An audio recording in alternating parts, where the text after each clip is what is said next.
So a couple things kind of struck us. The first was what organizations are trying to do with their event program. And first, organizations were looking for revenue growth. Organizations were looking to get back in front of their customers, kind of give those customers a bear hug that they haven't seen probably in person in a long time.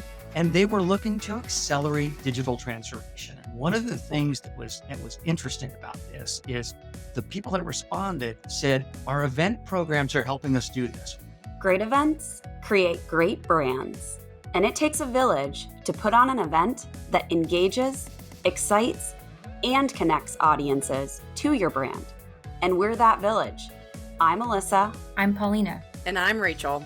And you're listening to Great Events, the podcast for all people interested in events and marketing.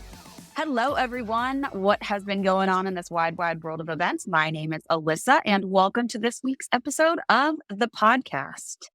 I am joined by our VP of Product Marketing, Mike Dietrich, today to chat a little bit about some industry trends and some findings that we were able to capture here at Cvent based off of a recent study that we did. It was conducted with one of our primary research partners, Forrester Consulting. So with that, welcome, Mike, to the podcast. Thanks, Alyssa. It's great to be here. I've been following this podcast for a while now. You guys are killing it. Thanks for having me on. Have you been on before? I had this thought this morning as I was getting ready. I was like, has Mike been on? I may, we have to get in the Wayback Machine. I may have been in one of the first podcasts 3 or 4 years ago, but it's great to be back. Great to be back. Awesome. I'm super excited to talk about some of this stuff. So Mike actually was my former boss at Cvent. I feel like I've had multiple former bosses on the podcast. So I think you guys are getting a understanding of me as an employee here at Cvent. But Mike, tell us a little bit more about yourself, what you do at Cvent, a little bit more about the product marketing function, and then how this survey came to be. Sure. So Mike Dietrich, I'm the Vice President of Product Marketing here at Cvent. I've been at Cvent, Alyssa, now about 8 years. And yep, a lot of those were with you. And prior to that, kind of a lifetime spent in subscription-based, SaaS-based tech businesses, right? But one of the favorite parts of my job on the marketing side is just keeping your eyes and ears super open to what is happening in the marketplace. I mean, our marketing department sits on the 7th floor of Cvent, and one of my favorite saying is, there's no unique wisdom on the 7th floor, right? You have to get out into the world and into the market and hear what is happening and talk to customers. And so, listen, that's kind of what prompted this study. Interesting. All right. So I think that's a good segue to, what we're attempting to do with this particular episode is translate some of those findings, some of that research to recommendations that you as an individual might think about as you're trying to evolve your own programs, trying to tap into some of that unique wisdom that exists out in the market. So can you tell me a little bit more about this study, Mike? When was it conducted? What was the actual purpose of it? Obviously, we kind of just covered that briefly here, but what were we hoping to glean from this information? And who was it that was surveyed? Because we do have a pretty vast set of customers at Cvent. Yeah. So Alyssa, this is how this started, right? So as we were coming to the end of 2022, it kind of struck us that, okay, Omicron was behind us. And as we were all looking to 2023 and 2024, this may be one of the first years we'd had in a while where we could build the event programs we wanted to build, right? Where virtual as a have to wasn't there anymore. We had this new toolkit of in-person and virtual and hybrid. And how were customers kind of putting Humpty back together again when they had all of these formats at their disposal? So we wanted to go out to the market. How were people thinking about the event programs? How were they structuring them? And then why were they structuring them that way? So we went out globally, Alyssa. We went out to well over 500 meeting and event professionals. And so that, I mean event planners, I mean marketers. And we did this across the globe in associations, nonprofits, tech companies, in companies of all kinds of revenue, just to get a sense of how they were doing this and why they were doing it that way. Very nice. So pretty broad, pretty open-ended, but just really about the kind of changing landscape of events, if you will. Okay, so what were some of those key findings? We'll kind of just cut to the chase for the listeners today. So you don't have to go and read the whole study if you don't want to. You can just listen to Mike and I chat about it. What were some of those key insights, key findings that we were able to glean from it? So a couple things kind of struck us. The first was what organizations are trying to do with their event program. And a couple things really kind of came to the fore. First, organizations were looking for revenue growth. Organizations were looking to get back in front of their customers, kind of give those customers a bear hug that they haven't seen probably in person in a long time. And they were looking to accelerate digital transformation. And one of the things that was interesting about this is we asked, that's what they were trying to do, grow revenue, get closer to my customers, and become more agile and more digital. And without exception, the people that responded said, our event programs are helping us do this. 89% said our event programs are core to our strategic path to growth next year. Wow. 75% said they were key to our customer experience initiatives. And one of the things that snuck up on us was 81% said that our events are going to help us accelerate digital transformation. So Alyssa, all those years that you and I spent on the other end of a virtual event, that started to get baked into people's DNA and how they want to experience events. Interesting. This reminds me of a campaign that you and I worked on together where events are business critical, right? Like it's proof that events matter. We missed them during the pandemic, or certainly like I would say the diverse portfolio of events, in person being part of that portfolio, matters and was missing as a result of the pandemic. So coming back to this landscape where all options are viable was clearly important per the survey results, right? Yeah. So it had changed a bit because virtual and hybrid were now there in the toolkit. They were fundamentally more digital. Everybody kind of saw them that way. There was a great finding that 77% of respondents said that their attendees were expecting much more digital features, even at their in-person events. So all those virtual experiences we had with video and with interactivity and with on-demand afterwards, all those things came into our expectation set of what an event should look like and feel like, even if that event is entirely in person. Was there any discussion in the survey, or I guess insights gleaned from the survey, about how businesses are quantifying some of those insights through a more digitized channel, if you will? Was there any discussion around that? There was some good stuff and some stuff that's just such a head scratcher still. So there was widespread acknowledgement that the digital part of the events, much more measurable, right? It's interesting as those events became more digital. I'm not talking about a virtual event. I'm talking about even the digital components of an in-person event. Widespread acknowledgement that this is measurable, right? It gives us all this reach. It gives us all this data on our attendees. But unfortunately, the industry still really struggles. Alyssa, and I think you and I have seen this for 5 years. The industry still really struggles with how to capture all of it and aggregate it all. That's been a bugaboo on the event space now for, well, as long as I've been at Cvent.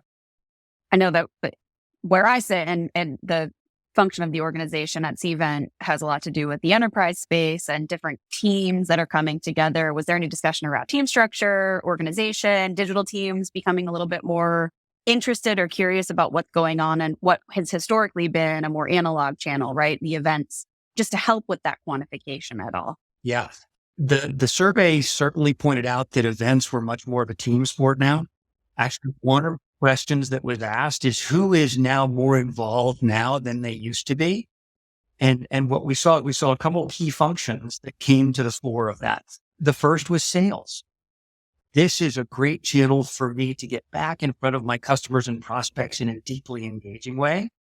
Customer experience and client success was a function that is now much more involved. And the third was kind of branded corporate marketing. So I think the lesson that showed me as I looked at all of it is, okay, we got a lot more stakeholders in the game now. And so we've probably got to be a lot more deliberate about how we define what we're trying to get out of each of these things and make sure all these folks have a seat at the table and are inputting the requirements into the event in the first place. Yeah, I think it just shows the vastness of event objectives, essentially, sales and lead generation being obviously one of those. But the CS component is an interesting insight there, because I think oftentimes, certainly when I was in seat in marketing, we talked a lot about lead generation because it's directly tied to revenue and pipeline and things like that. But there are these other softer things like the customer experience, right? That isn't always so easily quantified. And certainly that might be reason why it is harder to prove impact sometimes, but that there's investment or there's interest from these other parties because they do understand the value of the event experience to the customer profile, understanding the customer more deeply. So very interesting that there are new stakeholders that are intrigued by the power of events outside of the meetings and events team. And I think maybe just to underscore that, we have to remember the macroeconomic environment we're in, right? All of us are to protect our base. And so a customer, client success, customer experience function, really valuing events for building brand loyalty, retention, product adoption. I think as I looked at the data, and that may have been one of the catalysts for having customer experience and client success folks so vested now in what does that event look like and what its outcome should be. So interesting. All right, let's talk about kind of this technology boom that's gone on over the last few years. I know we've seen our landscape of competitors just explode over the last couple of years. How are event leaders thinking about this? How are they navigating that sea of tons of vendors, providers, partners, if you will? They all seem to have a similar journey. It was interesting. I guess we all got to get in the Wayback Machine and go into March of 2020 and figured out that, okay, every event we have has to be rethought and it's got to be entirely virtual. And so I think all of us can be forgiven, Alyssa, that we went out and we pulled whatever off the shelf that we could just to get through it, right? And certainly the data that we got back in the research bore that out. Everybody went the point solution route. I think well over 40% of respondents said we served our needs through that time with 3 to 20 different pieces of technology. So it was a land grab, and God bless them. It was just whatever we could get our hands on to work. Been very interesting to see though how that's changed. How have you seen it change, or what came out in the survey finding? So what the survey said was that at coming out of that, and this was a factor of compressed budgets, need for ROI, smaller and more agile teams. Everybody needed to get that same amount of work done more efficiently. And there was a big push towards consolidation. And I think many of our listeners today are probably seeing that play out in their organizations today. And event tech was no different.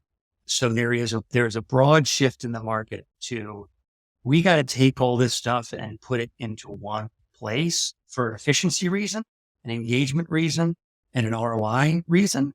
And so I think in that same study, Alyssa, while 82% of people relied on point solutions, something like 76% said they deliberately needed to get it all back together again. Interesting. So we could see that as a major priority, not just for the 2023 planning year, but maybe even into the future as well. We know how long it can take to not only connect all these pieces together, but then disconnect all of these pieces once they've been put in place, right? Yeah. And that reminds me of another episode that we did a few months ago. It was with, I think he's no longer there, but former head of marketing operations at AWS, Daryl Alfonso episode that we did, which was more is not better per se. So really thinking strategically about how you're investing in those technologies and allowing them to play critical roles within your event tech stack or within your holistic marketing tech stack, and not just buying just to buy to serve an immediate pain point, not something for the year, but thinking long-term about that technology investment strategy. I just recommend that as an accompanying episode to this conversation because it's a proof point from the marketing technology buyer side as well. That's really interesting to use that term long-term, because that's what we're seeing in this study. That's what we're seeing in a lot of the analysts that will cover the space is people are now they got out of have to, and they're now interested in what is my long-term event strategy? What is the long-term technology foundation that needs to be built to serve in person, hybrid, virtual, and do all of this stuff in a pretty agile, efficient manner? All right. So let's shift to, making some of this actionable for programs. I think we've been doing a pretty good job along the way here, but were there any key recommendations that came out of this study, Mike? Just kind of must dues as a result of these findings? Yeah. So what a couple things kind of came to the fore here. The first is around this consolidation reason. And I think a couple things are at work there, Alyssa. I think one is just the efficiency moniker. I think the other one is, look, we're all going to see our customers and prospects in all of our event types over here, right? If you were my prospect or customer, you're probably going to come to an in-person event, probably going to show up at a virtual event. They show up at a hybrid event. And so there's this sense that we need a source of technology that's going to be able to deliver you a consistent branded experience, understand who you are, keep that buyer's journey going in a way that's probably just not as efficient in a disjointed tech stack or by a bunch of point solutions. So I think that was one. The other one is this event data and quality and analytics as a primary requirement. I love it that you had somebody from marketing ops on a previous podcast, because where we see this really be successful is when planning teams are sitting down with marketing teams a few months before the event even starts and figuring out what's a lead from this event. What data should we capture for this event? Because that lets technology listen for and capture what's important. And so that was another finding. There are a couple more I can point to. One was, if you're going to see your customers in all kinds of events, virtual, hybrid, in person, go find people with expertise in all of them. One trick ponies are going to be tough here, because you're probably just going to end up with siloed tech and siloed data and underpowering the execution effort, one of those event types, unless you've got somebody who understands all of them. And then the last one was, I think they were reading the market. ROI is on everybody's mind. It's the macro environment we're in. It's the macro environment we're probably going to be in for a while. And I think it is, Alyssa, the other side of that data equation. These events can be significant part of marketing program budgets. And it's like any other investment. It's got to show return. Certainly not cheap to produce, but pay dividends when quantified and when you can actually prove their impact. So it's becoming a priority to really effectively and accurately measure that impact. And the data is the key there, but there is, and we've seen this for years in studies like this, but there was an exclamation point this year, I think, probably driven by the need for all of us to be more efficient, the need for all of us to show proof of impact with spend. Well, thanks, Mike. Always a pleasure talking to you about what's going on in the market with events, what's going on in marketing at all. So I really, really appreciate this conversation and having you on the Great Events podcast today. Love it. Thanks for having me on, and looking forward to the next time. All right, listeners. So thank you as well for joining us. As always, send us a message on the LinkedIn or send us a note at greatevents@cvent.com. If you have any additional things to share with us, thoughts about our conversation today, or ways that we can take some of these insights and make them even more actionable. Once again, thanks for tuning in to Great Events. We'll see you next time.